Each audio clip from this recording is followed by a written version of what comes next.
সেনাবাহিনী প্রধান জেনারেল ওয়াকারুজ্জামান বলেছেন, বাংলাদেশ সেনাবাহিনী দেশের জনগণের আস্থার প্রতীক। জনগণের স্বার্থে এবং রাষ্ট্রের যে কোনো প্রয়োজনে বাংলাদেশ সেনাবাহিনী সবসময় জনগণের পাশে আছে এবং থাকবে।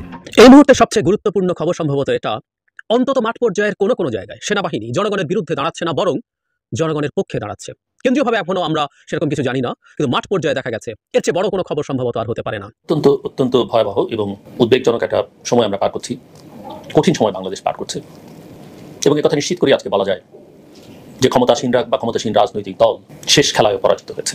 আজকে যখন আমরা কথা বলছি তার আগের দিন শনিবারে পুরো সোশ্যাল মিডিয়া জুড়ে সরকার পক্ষে সমর্থকরা একটা ক্যাম্পেইন চালিয়েছিলেন যে তারা আজকে রাস্তায় থাকবেন, কেননা দলের দেওয়া কর্মসূচি ছিল সারা দেশে রাজপথে থাকবার কর্মসূচি, এবং কাউকেই ছাড় দেওয়া হবে না। কিন্তু নির্মম পরিহাস হচ্ছে তারা রাস্তায় দাঁড়াতেই পারেননি। যারা দাঁড়িয়েছেন তারা অস্ত্র হাতে দাঁড়িয়েছেন, পিস্তল হাতে দাঁড়িয়েছেন, লাঠিসোঁটা হাতে দাঁড়িয়েছেন।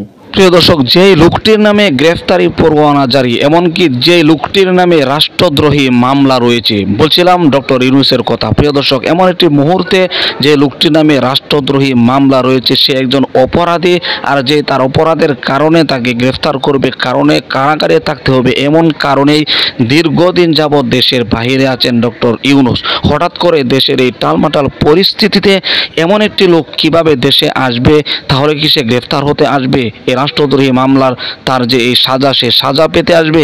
বিষয়টি এমন কোনো সময় হবে না, কারণ একজন সাজাপ্রাপ্ত আসামি সে দেশের বাইরে থাকবে, এটাই স্বাভাবিক। এমনকি এই মুহূর্তে কেন সে দেশে আসছে, যেখানে বর্তমান বাংলাদেশের এমন পরিস্থিতি, যেখানে সরকার পদত্যাগের দাবি নিয়ে জনগণ মাঠে নেমেছে, এমন একটি পরিস্থিতিতে যেহেতু ডক্টর ইউনূস দেশে আসছে, তাহলে বিষয়টি কিন্তু খুবই অন্যরকম। কেন আসছে, কী কারণে, বিস্তারিত তথ্য আপনাদেরকে এই ভিডিওতে দেখাবো।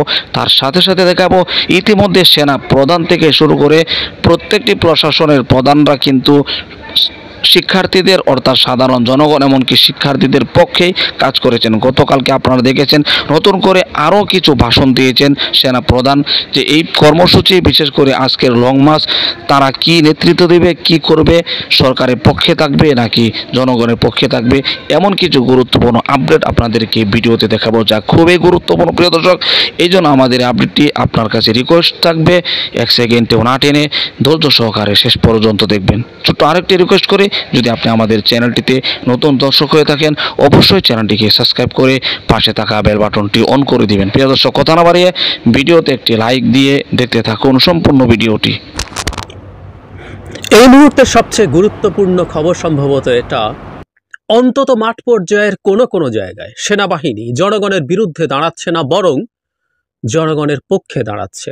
কেন্দ্রীয়ভাবে এখনো আমরা সেরকম কিছু জানি না, কিন্তু মাঠ পর্যায়ে দেখা গেছে এর চেয়ে বড় কোনো খবর সম্ভবত আর হতে পারে না। পরবর্তী পর্যায়ে আসবো এটা নিয়ে আলোচনায়। আজকে সারাদিন পতন নিশ্চিত জেনেও শেষ পর্যন্ত আরও কিছু মানুষকে হতাহত করার জন্য আজকে আওয়ামী লীগকে নামানো হয়েছিল, যুবলীগ ছাত্রলীগকে নামানো হয়েছিল। তাদের সর্বশক্তি, তাদের শেষ শক্তিটা নিয়ে তারা নেমেছিল, এবং আমরা দেখলাম জনগণের তোড়ে উড়ে গেছে, কিছু হত্যা করা গেছে। আজও এই ভিডিও যখন করছি আমি, মেইন স্ট্রিম মিডিয়াতে অ্যাটলিস্ট 16 জনের মৃত্যুর খবর আমাদের সামনে এসছে। এই জাতি তার গণতন্ত্র পুনরুদ্ধারের জন্য, অধিকার পুনরুদ্ধারের জন্য দফায় দফায় 250-র বেশি, 266 অ্যাটলিস্ট বা হাজার প্রাণ দিয়েছে। 16 জন, 20 জন, 50 জন, 100 জন খুন করে আসলে আর ফেরত যাবার কোনো সম্ভাবনা নেই। কাল থেকে ছাত্রলীগের লোকজন স্ট্যাটাস দিচ্ছিল 7 মিনিটে ঢাকা খালি করবে। ভালো, আমরা দেখতে পাচ্ছি। অবশ্য ওদেরকে দোষও বা দেবো কিভাবে, ওদের পালানো উচিত। আমি প্রায় বলেছি, আমি ছাত্রলীগ যুবলীগ করলে এসব বার্তা দিয়ে পালাতাম, চেষ্টা করতাম। আমাদের সামনে এখন মেইন স্ট্রিমে নিউজ চলে এসছে, অসংখ্য মন্ত্রী, এমপি, ব্যবসায়ী নেতারাও পালাচ্ছেন। আমি 2-1 দিন আগে একটা ভিডিও করেছিলাম যেখানে শামীম ওসমান এবং ফজলুর তাপসের পালানো নিয়ে কথা বলেছি। জনাব তাপসেরটা দেখা যাচ্ছিল ফেসবুকে, আমি বলেছি এটা ভেরিফাইড না, জানা গেল এটাও উনি পালিয়েছেন। আর জনাব শামীম ওসমানকে দেখা গেছে কালকে একটা মিটিংয়ে, অনেকে মনে করেন উনি পালাননি, আমি মনে করি উনি পালিয়েছিলেন। ওটা 30 তারিখের যে ভিসা যাওয়ার কথা ছিল, যে ডকুমেন্ট বাংলা আউটলুক দিয়েছে, ঘটনা এটা যখন এত ছড়িয়ে গেল, বিশেষ করে শামীম ওসমানের মতো মানুষ পালিয়ে যায়, তাকে ধরে বেঁধে ডেকে আনা হয়েছে, একটা মিটিংয়ে একটু চেহারা দেখানো হয়েছে, এবং আমি আবারও খুব ধারণা করি খুব সহজেই উনি পালাবেন, কারণ আজও নারায়ণগঞ্জ পুরো জনগণের দখলে, অথচ ওনার নাকি কি হ্যাডাম, নারায়ণগঞ্জের রাজা উনি, না দেখছি না। হয়তো পালিয়েও গেছেন। যাই হোক, কারা কারা পালাচ্ছেন আমি একটা জায়গা থেকে পড়ে, এবং খুবই ইন্টারেস্টিং হচ্ছে, যুগান্তরে আমি প্রথমে এই নিউজটা পড়েছিলাম, একটু আগে ঢুকতে গিয়ে দেখি সেখানে নিউজটা পাওয়া যাচ্ছে না, যদিও অন্যরাও নিউজ করছে। আমি ইনকিলাব থেকে পড়ি। বলা হচ্ছে বিভিন্ন সময় প্রধানমন্ত্রীকে ভরসার বানিয়ে শুনিয়েছেন, তাদের কেউ কেউ দেশ ছেড়েছেন। পরিস্থিতিতে মন্ত্রী, এমপি, আমলা, আলোচিত ব্যবসায়ীরা দেশ ত্যাগ করছেন। ভিআইপি লাউঞ্জ ব্যবহার করে 19 জনের দেশ ত্যাগের তথ্য পাওয়া গেছে। এদের মধ্যে একাধিক মন্ত্রী ও এমপি, আমলা রয়েছেন। বিমানবন্দর সূত্র এই তথ্য নিশ্চিত করেছে। নাম প্রকাশে অনিচ্ছুক বাংলাদেশ এয়ারলাইন্সের এক কর্মকর্তা জানান, অনেকেই নিরাপদে যাওয়ার জন্য ভিআইপি লাউঞ্জ ব্যবহার করছেন না, ফলে তাদের সম্পর্কে তথ্য জানা কঠিন হচ্ছে। অনেক সরকারি আমলা ও বাহিনীর কর্মকর্তার পরিবারের সদস্যরা আজ দেশ ছাড়ার চেষ্টা করছেন। জানা গেছে, অতি সম্প্রতি এক অনুষ্ঠানে আলোচিত ব্যবসায়ী, বেসরকারি ব্যাংক উদ্যোক্তা ও পরিচালকদের সংগঠন বাংলাদেশ অ্যাসোসিয়েশন অব ব্যাংকসের চেয়ারম্যান নজরুল ইসলাম মজুমদার গণমাধ্যমকে বলেন, যে কোনো পরিস্থিতিতে তিনি প্রধানমন্ত্রীর সঙ্গে থাকবেন। প্রধানমন্ত্রীকে ক্ষমতায় রাখতে ব্যবসায়ী সবকিছু প্রস্তুত। উনি পাশে থাকছেন না। প্রধানমন্ত্রীকে দেওয়ার কথার বরখেলাপ করে আজ BS 217 নম্বর ফ্লাইটে তিনি দেশ ছেড়েছেন।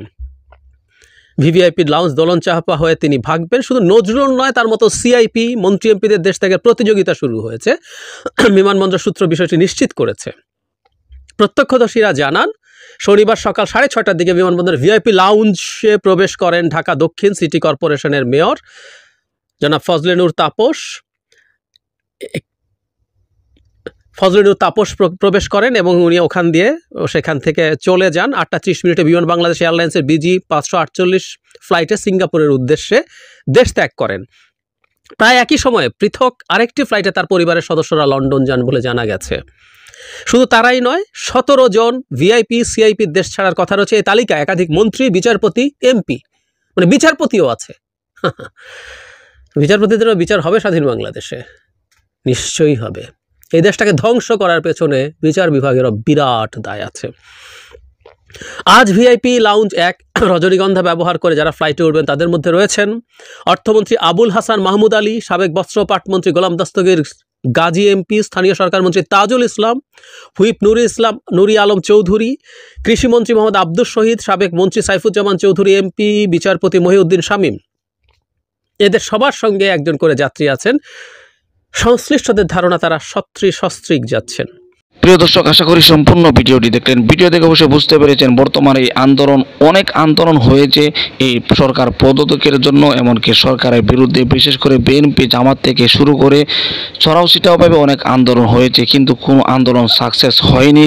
এমনকি তাদের উপর উল্টা অ্যাকশন এসেছে, তারা বিভিন্ন জায়গায় হামলার শিকার হয়েছে, এমন ঘটনা ঘটেছে। কিন্তু এই কয়েকদিন যাবৎ যে আন্দোলনগুলো হচ্ছে বাংলাদেশে, বিশেষ করে এই শিক্ষার্থীদের কোটা বিরোধী আন্দোলন, এই আন্দোলন এমন একটি পরিস্থিতি হয়েছে যেখানেই পাচ্ছে এই আওয়ামী লীগের কর্মী, সেখানে কিন্তু প্রতিহত করা হচ্ছে। বিশেষ করে আপনারা জানেন যে সিরাজগঞ্জের একটি থানায়, এনায়েতপুর থানায় হামলা করে সেখানে